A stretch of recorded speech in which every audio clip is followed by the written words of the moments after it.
MyMichelleLive podcast. Looking for the God story and news of the day. My Michelle Live News and Views. Here's Michelle.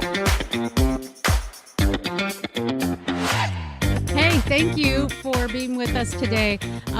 We're digging deep into some stories that have emerged, and they always do. We've all experienced that long, miserable year of 2020 where this little virus seemed to just turn us on our heads.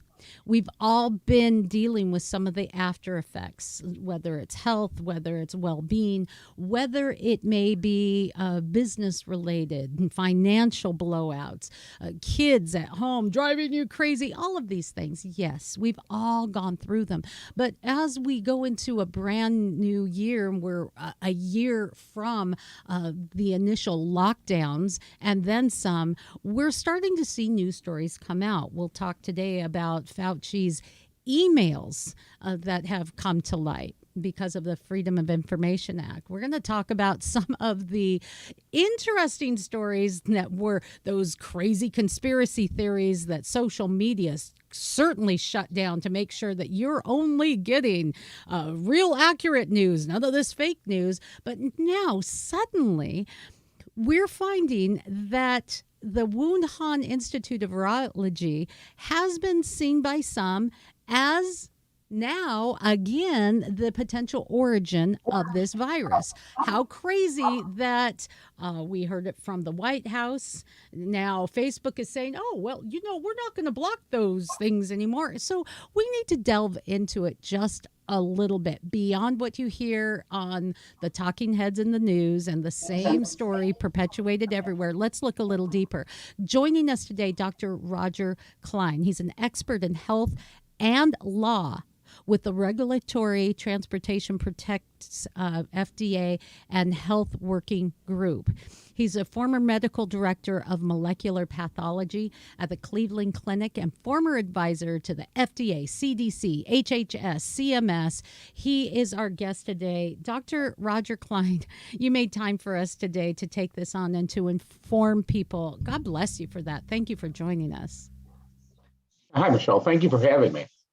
Well, it's so important. Someone who is in the know as you are, helping the public to have a better understanding of what's really going on, because we're caught in this world of today it's fake news, tomorrow it's headlines.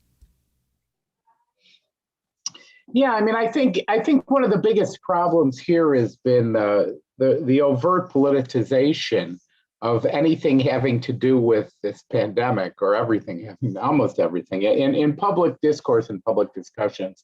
And it's really impeded our ability to understand what's going on, and it's done much to create distrust in millions of Americans who don't know who to believe and who are doubting authorities, public health authorities, and others on whom they previously relied and in whom they had confidence. That's a good point, because I think there's a difference between questioning authority, which we all should. We should never just take things as, well, he said it and he's a technocrat. He knows better than me. He's ascended. So we're going to take that as gospel truth. There's a difference between questioning and completely doubting and not knowing where we can stand. And I think that's been part of what has torn us apart as a nation and keeps us from healing as a nation. What say you? No, I agree. I agree with that. The fundamental, if you really want to talk about science, fundamental to science is inquiry, it's questioning, it's challenging. It's, the truth is science can be very brutal. You come up with a study or a hypothesis or evidence, and then you present it in a meeting, for example, and people are often insulting and they challenge you. And that's really what it's about. It can be very vigorous. The idea is, as in any inquiry where you're trying to learn, you observe, you listen, you experiment, and you present findings and let other people criticize them. And I think that was entirely absent from the public debates. And so there are many things that the handling of the epidemic or the pandemic what could be called, and some may, and in fact, some things that were done perhaps are justified, but they weren't science. Mm-hmm. Yes, and that's the thing about science as well, is that we have heard in recent years this term called settled science, and we talk about this. If you're new to My Michelle Live as you're listening, we talk about this all the time on our Science and Technology Tuesday podcast, that science is never settled. It needs to be poked. It needs to be prodded. That is the nature of science. There's very few laws. There's a whole lot of theories, and those theories should be challenged. We haven't seen a lot of challenge, though, where SARS-CoV-19 is concerned. And some of this resurgence in the idea of the Wuhan Institute of Virology being possibly the source of this virus, it was quickly shut down and labeled as a conspiracy theory. Why the resurgence? I think it's partly, first of all, it never should have been ruled out. And I think looking at the way the investigation was handled and understanding that we're really relying on China, to be honest with us, for facts, and we have to understand that they won't be, or that they're unlikely to be. I think that it's always lingered, and I think there's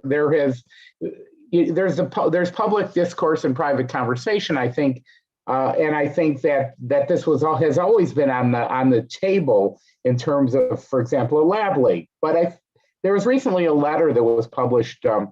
The senior author on the letter, it was published in a very prestigious journal called Science. The senior author was a well-known microbiologist, David Relman, who at Stanford, who along with other colleagues, some of whom were quite vigorous in supporting, for example, some of the measures that were taken during the pandemic, these folks basically said there wasn't sufficient investigation. There needs to be.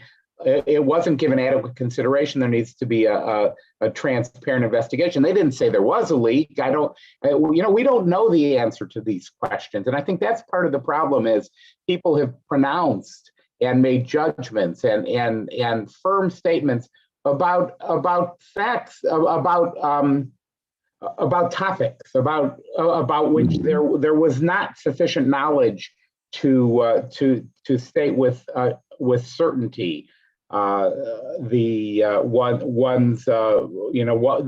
objective fact. I mean, it was an opinion, it was conjecture, it was speculation, and I think that's basically what we've dealt with, is a knowledge vacuum, and people's opinions, models, hypotheses, speculations treated as fact. And all of those things are fine as speculation, as theory, as we were talking about in science. Those theories, these are theories. The Wuhan Institute virology theory, it came from some kind of marmot or bat theory. It came from the Wuhan market theory. I mean, there are different theories, and all of them are theories. But what we've seen, and what we'll talk about a little later in the program as you're listening, is how the media and how politicians and how groups can take those, as you're saying, and then once it's fact, it shall not be challenged. But yet, if we really were to look at this, Dr. Klein, it is possible that this virus accidentally leaked from the Virology Institute. It is possible that it may have been a subject of military research or even medical research. And it's important that we at least look into it and consider that a possibility, lest this thing be repeated and we have to go through it all over again. And so all of these things are possible. It's certainly possible it was manipulated. There's no question it's possible there was a lab leak. In fact, the Wuhan Institute of Virology was found to be deficient in safety procedures in dealing with these very types of viruses by some of our own government representatives in prior to this pandemic. So I think it's sort of it's almost silly to dismiss it as a theory. We don't know that it happened. I mean, we don't, but we certainly have to consider that possibility. Where I have to push back on you is the notion that we're ever going to know, because the truth is, again, we're dependent on a communist dictatorship to provide us with the information, and it's quite frustrating to listen to reports uncritically of what China says. I mean, why would we necessarily believe what China says? And in fact, if it's detrimental to them and they have absolute control over information, I would think that we would be highly skeptical, as we somehow used to be, of information coming out of governments, including our own. Well, right. I mean, the U.S. officials had safety concerns about the Virology Institute in Wuhan back in 2018. U.S. research funds may have made their way to a research laboratory where there were reportedly identified concerns. So where are we involved? Where is China's culpability? You're right. We may never know, because people need to cover up. China isn't known for telling the truth. They're known for making themselves look better. But if we don't at least ask or encourage our media to do a better job of reporting and investigating rather than just perpetuating propaganda, we're all doomed. Yeah, I mean, I think, and it's sad, because I think the truth is you have sort of more widely watched or older network type media that some refer to as, quote, mainstream media. But I don't think the information that comes from these sources is necessarily any better than information that you can get in many other sources on the internet and on the radio and other places. And I think, and that's because of this blurring of sort of this objective type reporting with advocacy and with really a heavy level of bias and really a slant or intent or narrative behind the information that's provided. And with that, it's very hard then to distinguish, for example, a major newspaper, an old newspaper once that, for example, has historically been respected. It's very hard to distinguish what they're saying from a website, which in fact seems more honest and truthful. Yeah.